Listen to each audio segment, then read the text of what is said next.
Hujambo na karibu sana katika taarifa zetu za kimataifa, hasa vita ya Urusi na Ukraine, lakini pia kumradhi kwa muda mrefu ambao tumekaa kimya kwa takriban siku 6.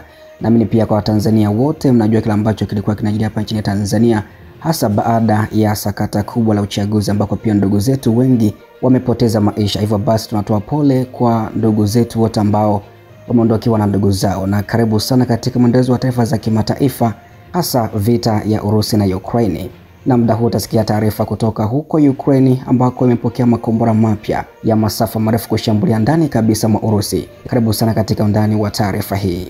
Uingereza imehamisha makombora yake ya ziada ya Storm Shadow au makombora masafa marefu ya Storm Shadow kuelekea nchini Ukraine na kuongeza uwezo wa Ukraine wa kushambulia kwa masafa marefu dhidi ya malengo yaliyo ndani kabisa mwa Urusi. Shirika la habari la Bloomberg limeripoti hivyo Novemba 3, lakini kwa vyanzo kuhusu taarifa hii. Habari hizi zinakuja huku rais wa Marekani Bwana Donald Trump akiendelea kusita kuhusu kama ataipatia Ukraine makombora masafa marefu ya Tomahawk kwenda kushambulia huko ndani kabisa mwa Urusi. Wakati wa pia makombora ya Storm Shadow kutoka nchini Uingereza yanayotolewa na London yametumiwa mara kwa mara na vikosi vya Ukraine kushambulia ndani kabisa malengo ya Urusi, ambapo mwishoni mwa mwezi Oktoba Ukraine pia iliweza kulenga kiwanda cha kemikali cha Bryansk kilichopo takriban kilomita 110 kutoka mpaka wa mkoa wa Sami huko kati mwa nchi ya Urusi na Ukraine. Idadi isiyojulikana ya makombora yaliwasilishwa kujaza akiba ya Ukraine kabla ya majira ya baridi kali, wakati Urusi inatarajiwa pia kuongeza mashambulizi yake. Chanzo kimeliambia hivyo shirika la habari la Bloomberg juu ya taarifa hii.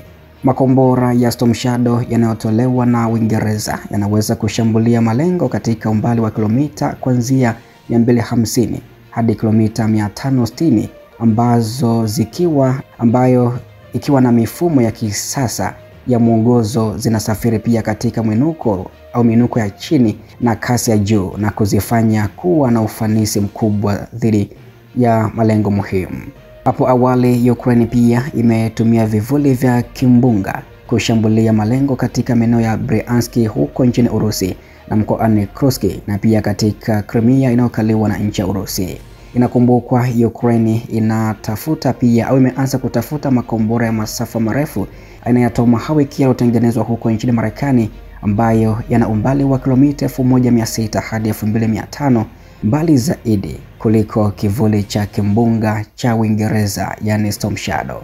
Kivu ilikuwa na matumaini ya kwamba makombora ya Marekani yangeongeza uwezo wake wa kulenga miundombinu muhimu huko nchini Urusi na kuongeza gharama za kiuchumi kwa Moscow.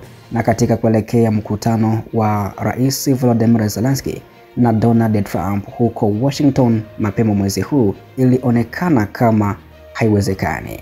Trump alisema mnamo mwezi Novemba au mapema kabisa katika mwezi huu ya kwamba Washington haina mipango ya haraka ya kusambaza makombora yake ya masafa marefu kwa Ukraine, lakini akaongeza kuwa mambo yanaweza kubadilika katika siku za usoni. Wakati pia taarifa hiyo ikishika kasi kuhusu Ukraine kupokea makombora kutoka nchini Uingereza, hasa makombora ya Storm Shadow ili kushambulia ndani kabisa mwa Urusi, pia Ukraine imeripotiwa kupokea makombora mapya kutoka huko nchini Marekani aina ya Patriot. Ukraine pia imepokea mifumo ya ulinzi wa anga ya Patriot iliyotengenezwa na Marekani kutoka Ujerumani. Kiongozi wa Ukraine ama rais wa nchi hiyo Volodymyr Zelensky ameripoti hivyo, ambako makombora hayo pia yametokea nchini Marekani lakini yamesafirishwa kutokea huko nchini Ujerumani. Ukraine imekuwa ikishinikiza uungaji wake mkono hasa nchi za Magharibi kuipatia silaha zaidi za masafa marefu, ikiwa ni pamoja na makombora ya meli ya Tomahawk na betri za ziada za Patriot, ambapo gazeti la New York Times liliweza kuripoti mwezi Mei ya kwamba ingawa nchi hiyo ilikuwa na mifumo 8 ya Patriot, 6 pekee ndiyo ilikuwa inafanya kazi. Katika chapisho kwenye mtandao wa X, zamani ukifahamika kama Twitter, Jumapili wiki iliyopita, Zelensky alimshukuru kansela wa Ujerumani Bwana Friedrich Merz kwa kusema makubaliano yao yametimizwa, ambako Patriot zaidi sasa ziko nchini Ukraine na zinaanza kutumika katika siku za hivi karibuni. Bila shaka mifumo zaidi inahitajika kulinda maeneo muhimu ya miundombinu na miji yao katika eneo lote la Ukraine, na wataendelea kufanya kazi ili kupata si tu katika ngazi ya kisiasa na majimbo na viongozi, lakini pia moja kwa moja na watengenezaji wa mifumo yote muhimu ya ulinzi wa anga na makombora kwa ajili yao, Zelensky aliandika hivyo. Wizara ya ulinzi ya Urusi pia imedai ya kuwa imeharibu takriban vizindua 40 vya Patriot tangu 2023. Ingawa rais wa Marekani Donald Trump amekataa kuipa Ukraine makombora Tomahawk, lakini ameruhusu nchi za NATO kununua silaha za Marekani kwa niaba ya Kiev, ambapo Moscow pia imesisitiza ya kwamba hakuna kiasi cha misaada kigeni itakachobadilisha hali katika uwanja wa vita kwa niaba ya Ukraine. Mwezi uliopita Zelensky alisema Ukraine na Marekani walikuwa wakiandaa mkataba mpya wa mifumo 25 ya Patriot, akiongeza kuwa usafirishaji unaweza kuchukua miaka michache ijayo, isipokuwa mataifa ya Umoja wa Ulaya yaonyeshe nia njema kwa kuipa kipaumbele Kiev na au kuhamisha mifumo ambayo tayari inamilikiwa. Kwa kila mfumo ukigharimu takriban dola bilioni 1, Ukraine pia inatarajiwa kufadhili ununuzi huo kupitia mkopo wa EU unaoungwa mkono na mali za Urusi zilizozuiliwa, ambako pia Urusi imelani vikali jaribio lolote la kutaifisha mali zake kama wizi.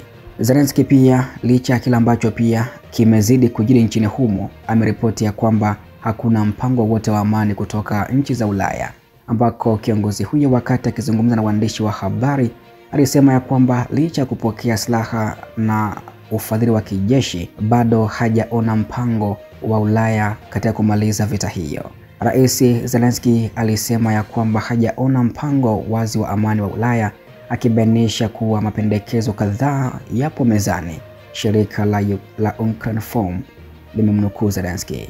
Maoni hayo yanafuatia baada ya kuripotiwa ya kwamba Kiev na washirika wake wa Ulaya wanaandika pendekezo la amani na la hatua 12 ili kukomesha vita vya Urusi dhidi ya Ukraine. Pia kulingana na vyanzo vya Bloomberg mapema kabisa vilisema mpango huo unaweza kujumuisha kurejeshwa kwa watoto wa Ukraine waliotekwa nyara na Urusi, kubadilishana wafungwa, Urusi kulipa fidia ya vita kwa Ukraine na dhamana ya usalama wa Kiev. Zelensky amesema kilicho muhimu katika swala hili ni kama mimi kama rais wa Ukraine nimeona mpango huu. Hapana, nadhani hilo ndilo jibu la maswali yote. Kuna mawazo na pendekezo mbalimbali ya Ulaya kuhusu suluhu ya amani, amesema Zelensky na amenukuliwa akizungumza hivyo. Shinikizo la rais wa Marekani pia Donald Trump la kuratibu makubaliano hayo ya amani kati ya Kiev na Moscow limekwama kwa kiasi kikubwa, huku rais wa Urusi Bwana Vladimir Putin akiendelea kukataa kusitisha mapigano na kuepuka kukutana na Zelensky, ambako pia mkutano uliopangwa kati ya Putin na Trump huko Budapest pia umefutwa katika siku za hivi karibuni, na inaripotiwa baada ya utawala wa Marekani kugundua kuwa Kremlin inakataa kuafikiana na madai yake ya kimapinduzi, hasa kuhusu mzozo wa Kiev na